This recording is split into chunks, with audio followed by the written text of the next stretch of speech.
नमस्कार दोस्तों, स्वागत है आप सभी का हमारा एक और न्यू वीडियो में। दोस्तों आज की इस वीडियो में हम लोग पढ़ने जा रहे हैं बिहार बोर्ड मैट्रिक परीक्षा 2026 के लिए।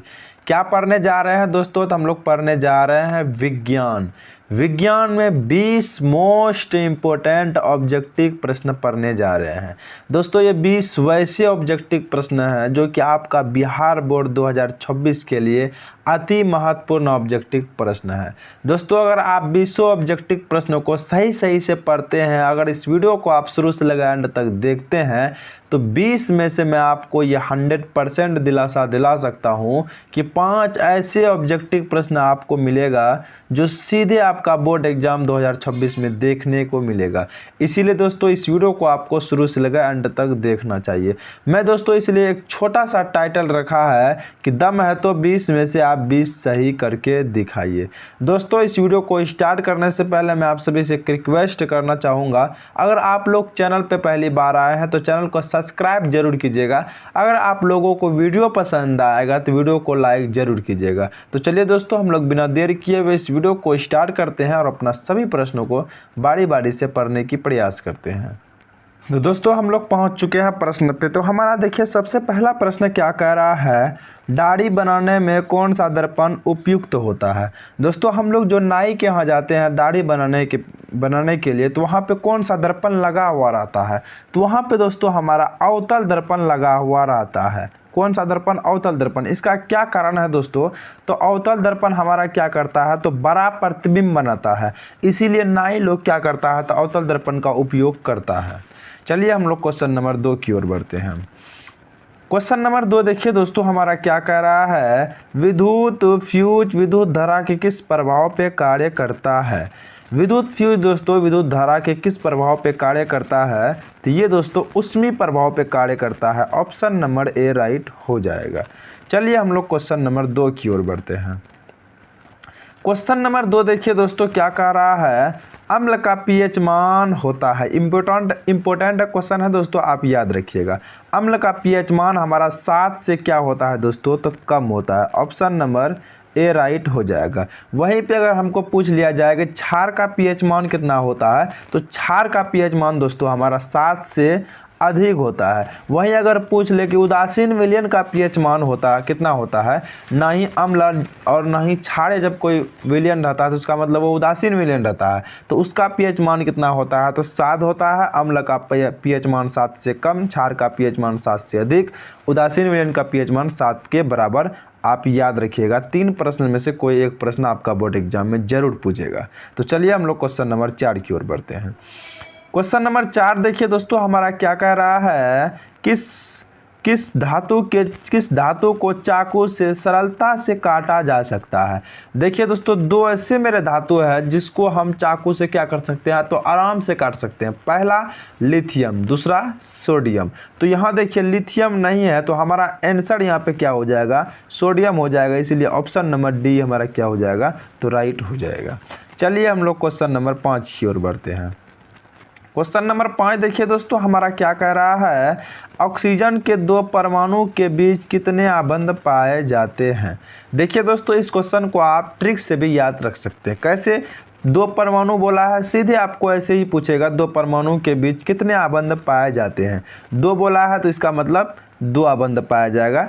ऑप्शन नंबर बी राइट हो जाएगा। 2 परमाणु 2 आबंध, जैसा क्वेश्चन उसका वैसा आंसर है, इसीलिए आप ट्रिक से भी याद रख सकते हैं। चलिए हम लोग क्वेश्चन नंबर 6 की ओर बढ़ते हैं। क्वेश्चन नंबर 6 देखिए दोस्तों हमारा क्या कह रहा है, मनुष्य के वृक्क की रचनात्मक एवं क्रियात्मक इकाइयाँ क्या है। दोस्तों मनुष्य की वृक्क की रचनात्मक एवं क्रियात्मक इकाई को क्या कहते हैं, तो हम लोग कहते हैं उसे nephron. Option number D right हो जाएगा। चलिए दोस्तों हम लोग क्वेश्चन नंबर 7 की ओर बढ़ते हैं।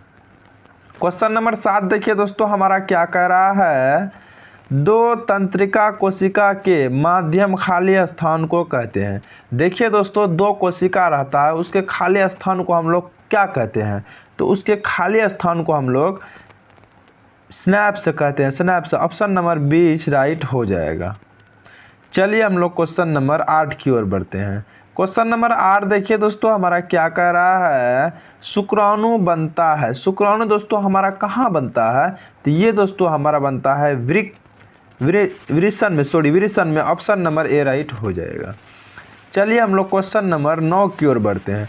क्वेश्चन नंबर 9 देखिए दोस्तों हमारा क्या कह रहा है, बहुत ही प्यारा क्वेश्चन है दोस्तों बायोलॉजी का। पुष्प पौधों में लैंगिक जनन किसके द्वारा होता है? तो ये होता है दोस्तों हमारा फूलों के द्वारा। Option number C is right हो जाएगा। पुष्प पौधे में लैंगिक जनन हमारा किसके द्वारा होता है? तो फूलों के द्वारा होता है। चलिए हम लोग क्वेश्चन नंबर 10 की ओर बढ़ते हैं। क्वेश्चन नंबर 10 देखिए दोस्तों हमारा क्या कह रहा है, पुष्प पौधे में लैंगिक जनन किसके द्वारा होता है? 2 बार क्वेश्चन रिपीट हो गया नहीं, यहाँ पे ऑप्शन क्या है? तो ऑप्शन अलग है। तो दोस्तों ये जल की बात किया जा रहा है, तो पुष्प पौधे में लैंगिक जनन खारा जल से होता है। ऑप्शन नंबर सी इस राइट हो जाएगा। चलिए हम लोग क्वेश्चन नंबर 11 की ओर बढ़ते हैं। क्वेश्चन नंबर 11 देखिए दोस्तों हमारा क्या कह रहा है, पित्तरस कहाँ से स्रावित होता है? तो ये दोस्तों हमारा यकृत से होता है। ऑप्शन नंबर 20 राइट हो जाएगा। चलिए हम लोग क्वेश्चन नंबर 12 की ओर बढ़ते हैं। क्वेश्चन नंबर 12 देखिए दोस्तों हमारा क्या कह रहा है, पत्तियों का मुरझाना किस हार्मोन के कारण होता है? पत्ती कभी कभार आप देखते होंगे कि हमारा गाछ का क्या होता है, तो पत्ती मुरझाते जाता है, तो ये किसके कारण होता है? तो ये दोस्तों हमारा एब्सिसिक अम्ल के कारण होता है। ऑप्शन नंबर डी राइट हो जाएगा। चलिए हम लोग क्वेश्चन नंबर 13 की ओर बढ़ते हैं। क्वेश्चन नंबर 13 देखिए दोस्तों हमारा क्या कह रहा है, लिंग गुणसूत्र का पूर्ण जोड़ा पाया जाता है। देखिए दोस्तों लिंग गुणसूत्र हम लोगों में यानी लड़का में क्या होता है, तो एक्स और वाई पाया जाता है, ठीक है। लेकिन वही नर मादा में क्या होता है, एक्स पाया जाता है। तो लिंग गुणसूत्र का यहाँ क्या पूछा है, जोड़ा पूछा है। तो इसमें देखिए जोड़ा किस में है, तो जोड़ा इसमें है, मादा में है। तो ऑप्शन नंबर हमारा क्या हो जाएगा, बी राइट हो जाएगा, स्त्री में। चलिए हम लोग क्वेश्चन नंबर 14 की ओर बढ़ते हैं। क्वेश्चन नंबर 14 देखिए दोस्तों हमारा क्या कह रहा है, निम्न में कौन प्यूटरी ग्रंथि से निकलने वाला हार्मोन है? प्यूटरी ग्रंथि से दोस्तों हमारा कौन सा हार्मोन निकलता है, तो वृद्धि हार्मोन निकलता है। ऑप्शन नंबर ए राइट हो जाएगा। चलिए हम लोग क्वेश्चन नंबर 15 की ओर बढ़ते हैं। क्वेश्चन नंबर 15 देखिए दोस्तों हमारा क्या कह रहा है, निम्नलिखित में से किसका अपवर्तनांक सबसे अधिक होता है? देखिए दोस्तों यहाँ पे 2 क्वेश्चन आपका बनेगा। पहला कि किसका अपवर्तनांक सबसे अधिक होता है, तो हीरा का अपवर्तनांक क्या होता है, सबसे अधिक होता है। ऑप्शन नंबर डी हमारा इस क्वेश्चन का राइट हो जाएगा। यहाँ पे ये क्वेश्चन और आपसे बन सकता है कि सबसे कठोर पदार्थ कौन सा होता है, तो सबसे कठोर पदार्थ भी हीरा ही माना जाता है दोस्तों, और हीरा ही सबसे कठोर पदार्थ है। आप दोनों बात को याद रखिएगा। चलिए हम लोग क्वेश्चन नंबर 16 की ओर बढ़ते हैं। क्वेश्चन नंबर 16 देखिए दोस्तों हमारा क्या कह रहा है, अति धारण के समय विद्युत परिपथ में विद्युत धारा का मान। अति धारण का मतलब होता है जब आप तार में करंट फैलाते हैं तो उस समय विद्युत धारा का मान कैसा रहेगा, तो क्या होगा दोस्तों, बहुत अधिक बढ़ जाएगा। तो ऑप्शन नंबर सी राइट हमारा हो जाएगा। चलिए हम लोग क्वेश्चन नंबर 17 की ओर बढ़ते हैं।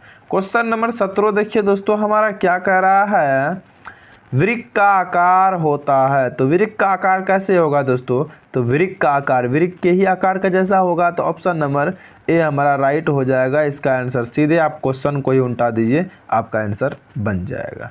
चलिए हम लोग क्वेश्चन नंबर 18 की ओर बढ़ते हैं। क्वेश्चन नंबर 18 देखिए दोस्तों हमारा क्या कह रहा है, कौन सा एंजाइम वसा पर क्रिया करता है? यानी हमारे शरीर में जो फैट बन जाता है, वसा बन जाता है, तो उस पर कौन सा एंजाइम क्रिया करता है? तो वो दोस्तों लाइपेज है। ऑप्शन नंबर सी राइट हमारा हो जाएगा।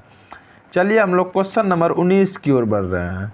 क्वेश्चन नंबर 19 देखिए दोस्तों हमारा क्या कह रहा है, पत्तियों में गैसों का आदान प्रदान कहाँ होता है?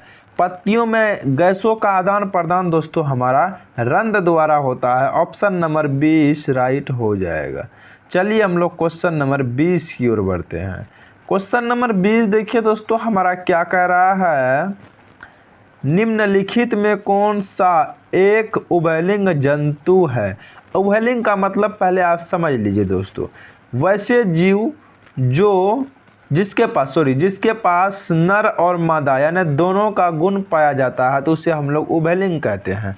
तो केचुआ हमारा क्या है दोस्तों, तो एक उभयलिंग जंतु है, इसमें नर और मादा दोनों का गुण पाया जाता है, इसीलिए केचुआ हमारा राइट हो जाएगा। ये एक क्या है, तो एक उभयलिंग जंतु है, आप याद रखिएगा।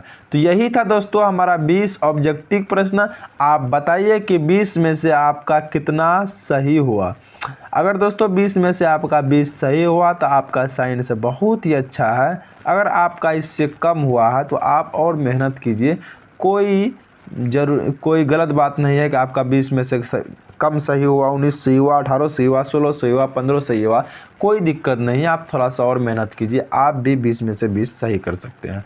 तो इसीलिए दोस्तों मैं फिर से वही बात दोहराऊंगा कि अगर आप लोग चैनल पे पहली बार आए हैं तो चैनल को सब्सक्राइब कीजिएगा। अगर आप लोगों को वीडियो पसंद आया तो वीडियो को लाइक कीजिएगा। जब तक के लिए जय हिंद, जय भारत।